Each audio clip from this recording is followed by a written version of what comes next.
¿Sí? ¿Empezamos? Venga, alcalde, pues venga, siéntese usted.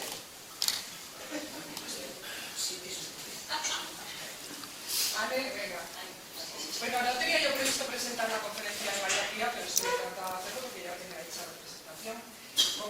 Como no me conocéis, diréis, ¿esta que habla quién es? Bueno, yo soy de Losar, soy periodista y tengo el periódico @alaveradegredos.com con Luis Merchá, ¿vale? Y el alcalde de Talavera ha tenido a bien pues invitarme a presentar este evento de mujeres y para hablar de muchas cosas entre todas nosotras.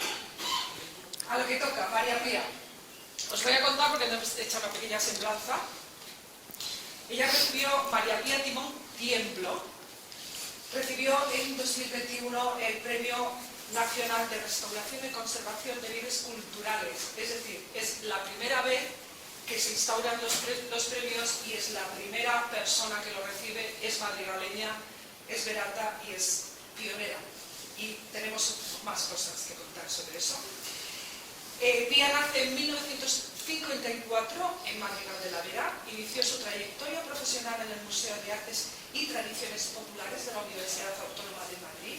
En 1986 se incorpora como etnóloga al Instituto del Patrimonio Histórico Español, desde donde ha desarrollado su trabajo como coordinadora del Plan Nacional de Salvaguardia del Patrimonio Cultural Inmaterial y del Plan Nacional de Arquitectura Tradicional hasta su jubilación en 2021.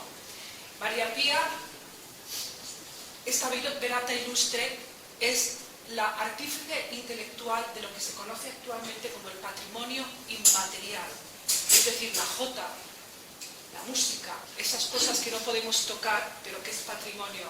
Si tenemos que estar orgullosos es que esta mujer es la artífice intelectual de ese nuevo patrimonio y está hoy aquí con nosotros y nos va a dar una conferencia que se llama El liderazgo de la mujer en el patrimonio inmaterial, desde las cabreras de Gredos hasta los rituales festivos. Gracias, María Pía, por estar aquí.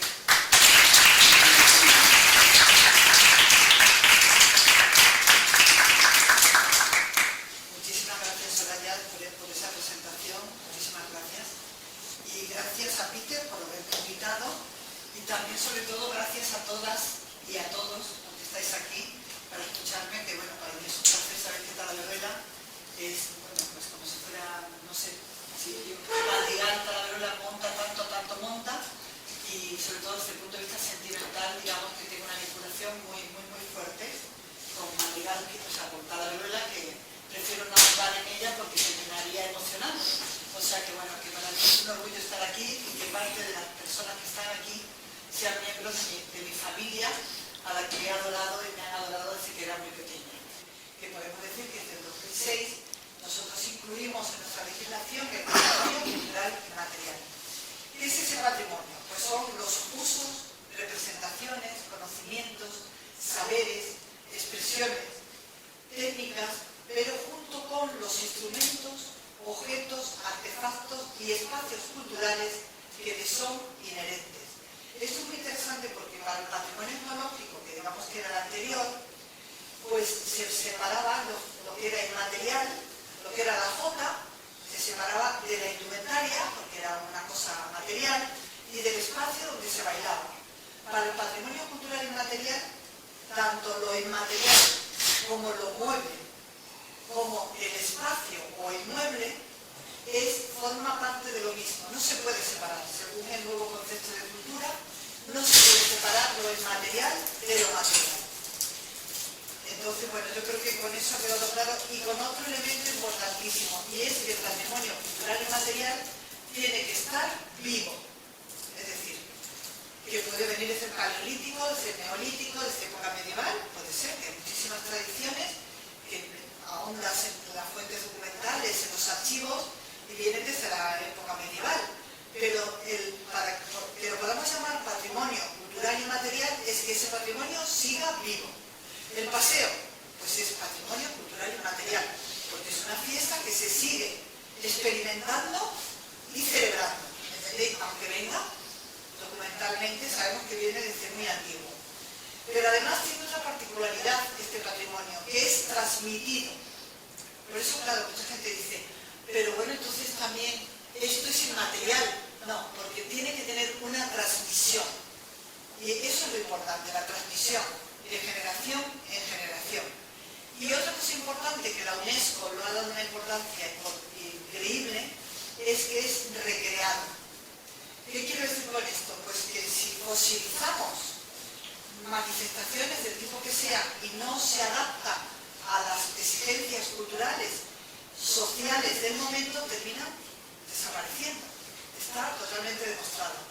Mientras que, por ejemplo, ahora se va incorporando la mujer a muchos rituales festivos que antes no tenían cabida, pues se sigue manteniendo. Pero si se negaran las administraciones, por ejemplo, a que la mujer interviniera, pues esa expresión, ese ritual desaparecería.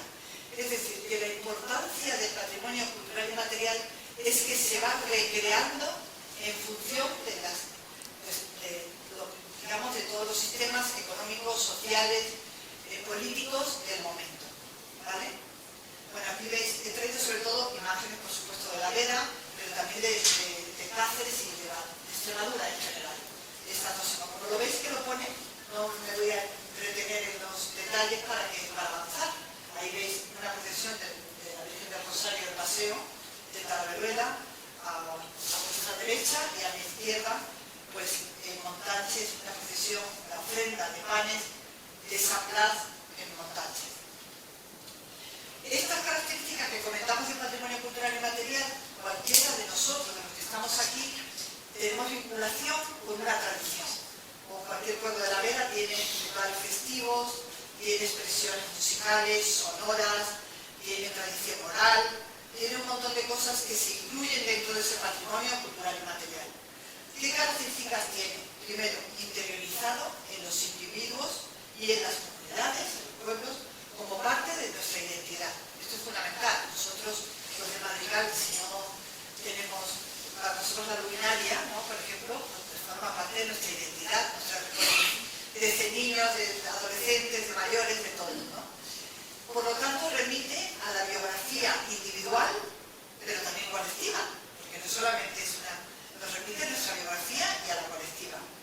Forma parte de esa memoria colectiva, incluso que luego se cristianiza y se hace coincidir con la Inmaculada, como puede ser los escobazos en Jarandilla, el Viva Viva en Aldea Nueva, la luminaria de Madrigal, es decir, que tienen que ver con los ciclos ganaderos, con un montón de cosas que están seguramente fuera de la religión, pero luego con la religión se adapta, purificación, fuego, la Inmaculada, es decir, que se va adaptando al ritual, al calendario cristiano.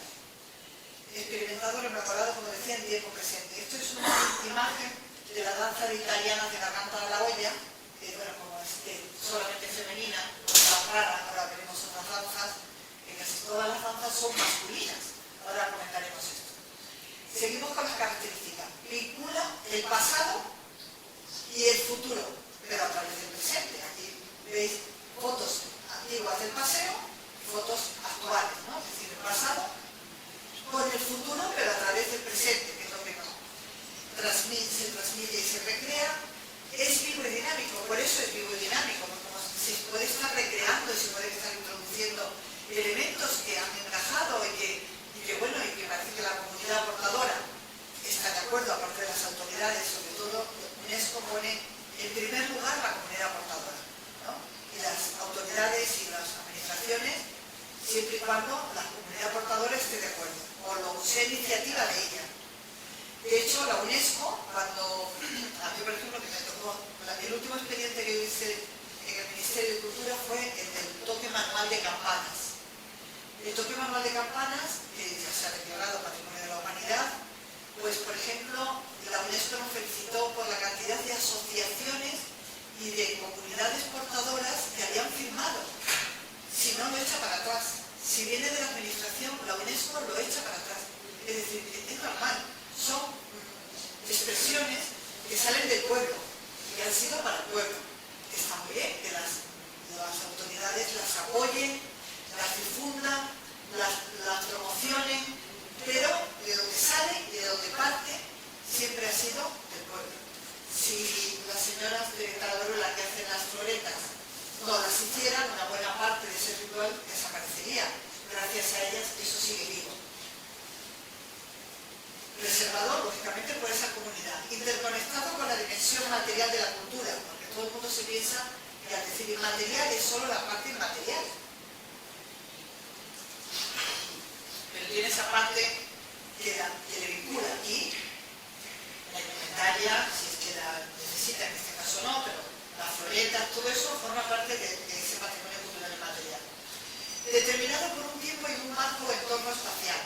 Esto es muy importante porque durante una época, cuando, bueno, lógicamente en los 60, la migración tan fuerte que hubo de estos pueblos y de toda España, ¿no?, de la famosa España vaciada, fuera incluso a países como Francia, Alemania, Suiza, etc., se cambiaron muchas fiestas para hacerlas coincidir de nuevo cuando venían los emigrantes. Entonces, ojo con este tipo de cosas, eso se hizo mucho. Nosotros ahora en el Ministerio de Cultura, cuando hubo el COVID, pues querían cambiar una Semana Santa sevillana y pasó por, en este caso me tocó hacer a mí el informe, porque lógicamente era la encargada del patrimonio cultural inmaterial. El informe fue totalmente negativo. O sea, la Semana Santa de Sevilla tiene una vinculación enorme con la época en la que se desarrollan, los naranjos están en plena flor, olor a azar. Es decir, lo del tiempo y el espacio tiene muchísimo que ver, porque, por ejemplo, hay estos rituales que decíamos del fuego, tienen que ver cuando los pastores bajaban, cuando se hacían los contratos de los pastores por San Miguel, es decir, ese calendario laboral y pagano, cíclico, etcétera, pues tiene que ver con un tiempo. Por eso a nosotros hace tiempo que el Ministerio de Cultura no nos ha gustado, a no ser que parta de la comunidad portadora, no nos ha gustado cambiar las fechas, porque el tiempo es un factor también muy importante.